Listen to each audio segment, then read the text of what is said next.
आज के समय में एनाकोंडा को ही दुनिया के सबसे बड़े सांपों में गिना जाता है, क्योंकि ये कई फीट लंबे और विशालकाय होते हैं, जो किसी बकरी या हिरण को भी सीधे निगल जाने की क्षमता रखते हैं। लेकिन क्या आप जानते हैं कि डायनासोर के काल में पाए जाने वाले टाइटेनोबोआ नाम के सांप एनाकोंडा से भी कई गुना विशाल होते थे।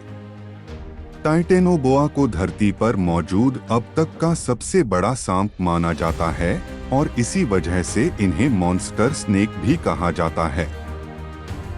वैसे तो यह माना जाता है कि डायनासोर काल के सभी विशाल जीव जंतु 6 करोड़ साल पहले धरती पर उल्कापिंड गिरने की वजह से मारे गए थे, लेकिन साल 2018 में अमेरिका के कुछ वैज्ञानिकों ने ये दावा कर सबको चौंका दिया था कि टाइटेनोबोआ सांप आज भी जिंदा है।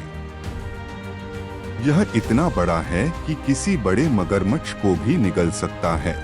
दरअसल टाइटेनोबोआ को भी डायनासोर के साथ ही विलुप्त मान लिया गया था, लेकिन वैज्ञानिक मानते हैं कि दुनिया की सबसे बड़ी नदी अमेज़न नदी में ये दैत्यरूपी जीव आज भी रह रहा है।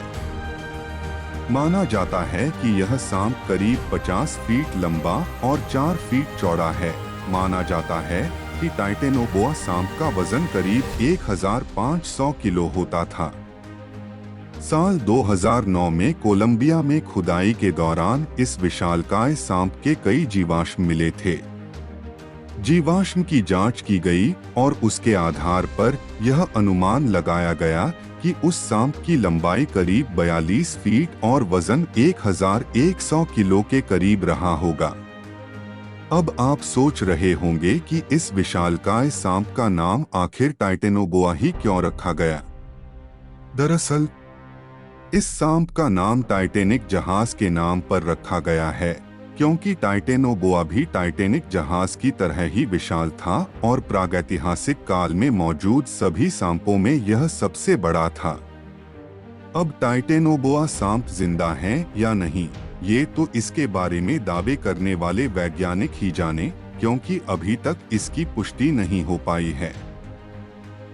हालांकि इतना जरूर है कि अमेज़न नदी इतनी बड़ी और लंबी है कि टाइटेनोबोआ जैसे किसी सांप को ढूंढ पाना लगभग नामुमकिन ही है, क्योंकि अमेज़न जंगल और यह नदी इतने विशाल हैं कि इनके अंदर घुसने की हिम्मत भी कोई नहीं जुटा पाता।